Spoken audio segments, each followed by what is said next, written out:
Maknanya orang tu akan dapat duduk dekat. Dekat ni macam mana? Ni dekat ni sampai nampak urat mata, dekat sampai nampak urat darahnya. Masya Allah, dekat. Tak tahu dah dekat macam mana. Seronok tu, tak tahu nak cakap.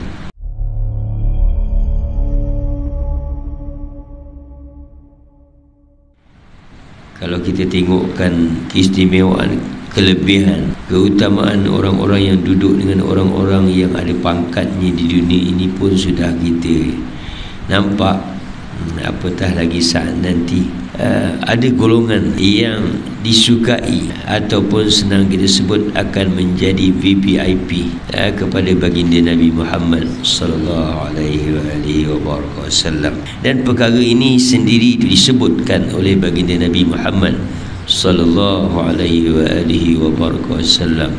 Kalau tuan-tuan ayah anda pun hendakkan tempat ini, jadikanlah diri kita antara 4 golongan yang akan saya kongsikan sebentar lagi insya-Allah, iaitu orang yang dapat duduk dekat dengan baginda Nabi Muhammad sallallahu alaihi wasallam yaumul qiyamah nanti.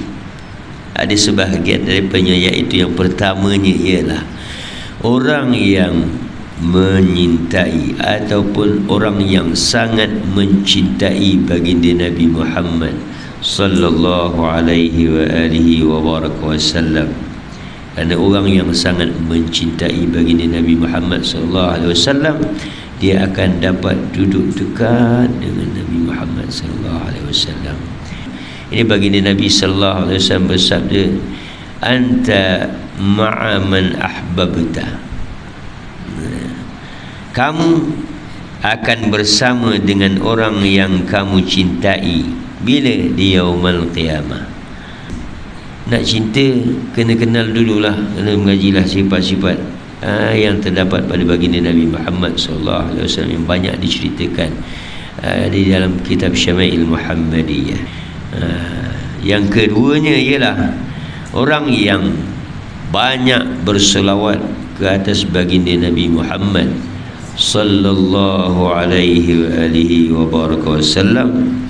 Dengan erti kata yang lain, orang yang sentiasa membasahi lidah mereka dengan berselawat ke atas baginda Nabi Muhammad sallallahu alaihi wasallam. Nabi sendiri menjamin, bukan saya menjamin. Baginda Nabi sallallahu alaihi wasallam bersabda, inna awlan nasi bi yaumal qiyamah aktsaruhum alayya salatan.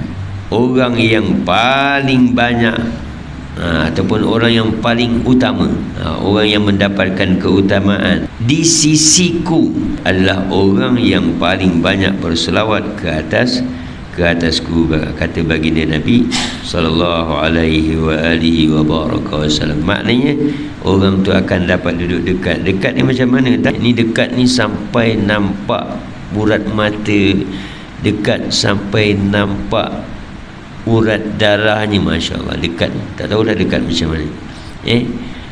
Seronok tu, tak tahu nak cakap. Dan yang ketiga ni, orang-orang yang menjaga anak yatim. Ini jaminan Nabi sallallahu alaihi wasallam. Sebab kata baginda Nabi sallallahu alaihi wasallam, ana wa kafilul yatim. Ana, saya, wa kafilul yatim, dengan dan bersama dengan orang yang menjaga kebajikan anak yatim. Fil jannati, di dalam syurga nanti. Hakadha tu macam mana? Wa qala bi isbi'aihi sababah wal wusta.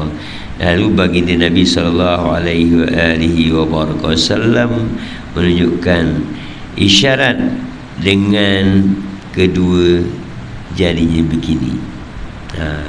Kalau begini ni dekat sangat.